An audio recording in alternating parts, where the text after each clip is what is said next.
Ayyaanni Irreechaa dhalattoota Oromoo Waashingtan DC'f naannoo ishee jiraatan akkasumas kutaalee Yuunaayitid Isteets biroof Kaanaadaarraa dhufaniin dilbata kaleessaa as Waashingtan DC keessatti ayyaaneffamee oole. Hirmaattonni ayyaanichaa yaadannoo pirezidaantii Yuunaayitid Isteets duraanii Abirahaam Liinkan kan Liinkan Memoriyaal jedhamu fuuldura ka jiru haroon namtolchee seena qabeessa Reflection Pool jedhamuun beekamutti irreeffatan. Haroo namtolchee seena qabeessa Reflection Pool jedhamuun beekamu kun Yuunaayitid Isteets keessa ka jiran haroo namtolchee keessaa isa guddicha yoo ta'u, siidaa yaadannoo Liinkan gama bahaatti bakka Naashinaal Mool jedhamutti argama. Haroon kun kallattiin gara bahaatiin siidaa yaadannoo Liinkan bakka Maartiin Luuter King dhaabbatanii haasawaa abjuun qaba jedhu dhageessisan irratti kan argamu yoo ta'u, siidaan Waashingtan gara bahaatiin haroo kana keessatti calaqqisuudhaan mul'ata. Haroon kun waggaa waggaatti daawwattoota miliyoona 24 kan hawatu ta'uun illee galmeeffamee jira. Daandiin namni gidduu kutee darbu gaaddisa mukkeetiin bareedee argama. Kaleessa guyyaa guutuu magaalaa Waashingtaniif naannoo isheetti kan roobaa oole ta'uyyuu bakka waggaa waggaatti walga'anii irreeffataniif sirba aadaa waliin sirban kanarraan oolle.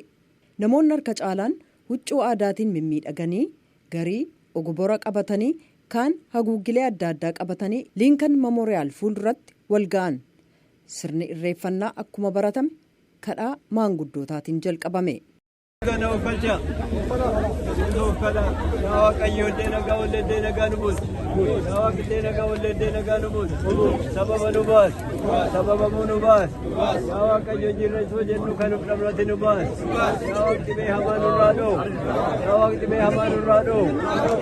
Xinnaa keenya nuu guddis, yaa Waaqayyo xinnaa keenya nuu guddis, guddaa keenya nuu bulchu, yaa Waaqayyo walii galtee nuu kennu, walii galii nuu tol, ayyaannu nu qaqqabsiis, ayyaannu nu jalaa nu baas, yaa Waaqayyo bara kana nu baas, yaa Waaqayyo biyya keenyatti immoo kan rakkoorra jiru kana yaa Waaqayyo uummanni keenya rakkachaa jira, reebamaa jira, du'aa jira, yaa Waaqayyo yaa gooftaa koo humna kan qabu si ati nuu milmadhu, ati nuu milmadhu, yaa Waaqayyo.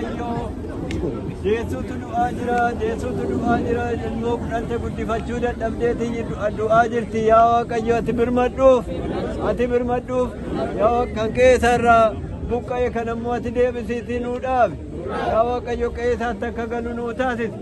Kan hundumaa uumte kan nama uumte kan uumaa hundumaa uumte yaa Waaqa galanni kee hin badini kan barreen gaddaa nagaan dabarsine kan baranaas nagaan nu dabarse yaa Waaq kadhaa keenya dhageeche guyyaa har'aa kana irreechi keenya akka nu jalaan hanqanne kan akkasitti nu ibsite kana yaa Waaq abbaa ifaa ammas galanni kee hin badin si galateeffannaa ilmaan asitti wal yaanee ilmaan Oromoo bara baraan hoggaa si kadhannu waan hundumaaf si kadhannaa kan sitti fakkaatee nuuf kennitaa kana si kadhannaa ayyaana har'aa kana ayyaana gaarii nuu godhi bara baraan bakka kanatti dhufnee si kadhannaa yaa Waaq ati karaa nuu qajeelchi nuu karoorsi yaa Waaq bara dhufummoo yaa Waaq hunda keenya illee yoo ta'u baate hammi ati barbaadde biyyatti galanii biyya keenya sanitti akka irreeffannu nu godhu yaa Waaqa dharraa keenya biyyatti irreeffachuudhaaf biyyatti nu gali. Eebba maanguddootaatii booda namoonni dabareedhaan marga jiidhaaf abaaboo qabatanii dhufan harootti cuubuudhaan araaraaf nagaa Waaqaa kadhachaa hawwa garaa isaanii Waaqatti machaa irreeffatan. Achii booda immoo sirboota aadaa adda addaa sirbuutti dacha'an.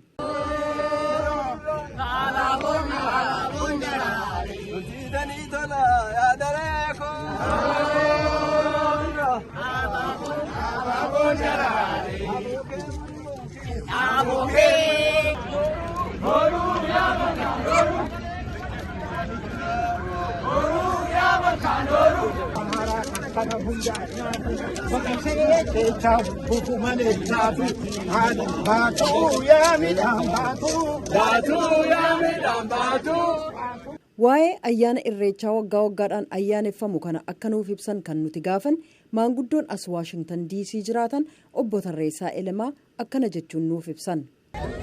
Waan irreensi kabajamuu fi ganna dukkana jedha Oromoon ganna dukkana baatanii baga booqaa birraa argatanii jedha. kanaaf ganna bishaaniin guutaa dhoqqeedha namni wal arguu hin danda'u sana hunduma keessa bahee birraan bari'ee ennaa wal argu yaa waaqayyo ganna sana dukkana sana keessaa nu baaftee booqaa birraatti kan nu argisiifte yaa waaqayyo galanni si haa ga'u jedha nutis akkasumatti dargaggeettiin jaartiin addee kanatti baanee irreessa kana irreeffannee jirra baay'ee milkoofnee jirra. Hirmaattota tokkos waa'ee ayyaanichaa maal akka itti dhaga'amu gaafannee turre. Bagaa ayyaana irreechaa galataa waggaa kanaan isin ga'e waggaan kun waggaa injifannoo bara araaraa bara nagaan bara injifannoo uummata keenya irreechi baranaa irreecha jiidhaadha. Jiinni gaariidha irroo bakkinuuti gaariidha inni. Har'aa gammachuu guddaatu natti dhaga'amee bokkaan garmalee roobaa jira garuu ilmaan Oromoo aadaa isaanii kabajuudhaaf asitti walgeenyee jirra ayyaana irreechaa irreeffachaa jirra kabajachaa jirra dargaggoon shamarran faayamanii baay'ee bareedanii mul'achaatii jiru. Biyya keessaa warri akkasuma ayyaaneffachaa jirtan bakka ittiin isin ga'een jedha immoo uummanni Oromoo rakkina adda addaatiin rakkina beelaatiin rakkina du'aatiin rakkina buqqinaatiin dararamaa kan jirtanii baay'ee gaddinaa akkasuma isin faana jirraa jajjabaadhaa isiniin jennaa waaqayyo rabbiin ni humna danda'u isin biraa dhaabbatu. Hirmaattota keessaa tokko aadde Zannabach Gurmeessaa irreechi as Waashingtan DC keessatti akkasumas biyyoota Oromoo adda addaa keessatti ayyaaneffamu ka biyya keessatti ayyaaneffamu bakka bu'uudhaa baateyyuu akkanatti wal ga'anii irreeffachuuf waliin gammaduun akka dhaloonni aadaa isaaf biyya isaan irraanfanne taasisaa gammachuu guddaas nuuf kennaa jedhu. Biyya alaa inni dhufnee bu'uuleerraa akka aadaa keenya inni irraanfanne akka ijoolleen keenya aadaa isaanii inni irraanfanne waanuma ammuma dandeenyu uffata aadaa keenyaa uffannee sirba aadaa keenyaa sirbinee irreecha keenya nagaan irreeffannaa baay'ee jajjabaannee cimnee sirbinee irreecha keenya nagaan irreeffannaa irreechi bara baranaa bara kan nagaa kan gammachuu kan badhaadhinaa kan waan yaaddan itti argannu nuuf haa ta'u.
Ayyaanni irreechaa guddichi waggaa waggaatti ayyaaneffamu sanbata darbe magaalaa Finfinnee hora Finfinnee irratti dilbata kaleessaa immoo magaalaa Bishooftuu hora Arsadii irratti bakka uummanni miliyoonaan lakkaa'amu dhalattoonni Oromoo lammiiwwan Itoophiyaa kabiroof keessummoonni biyyoota ollaarraa dhufan argamanitti haala ho'aaf miidhagaadhaan ayyaaneffamee jira.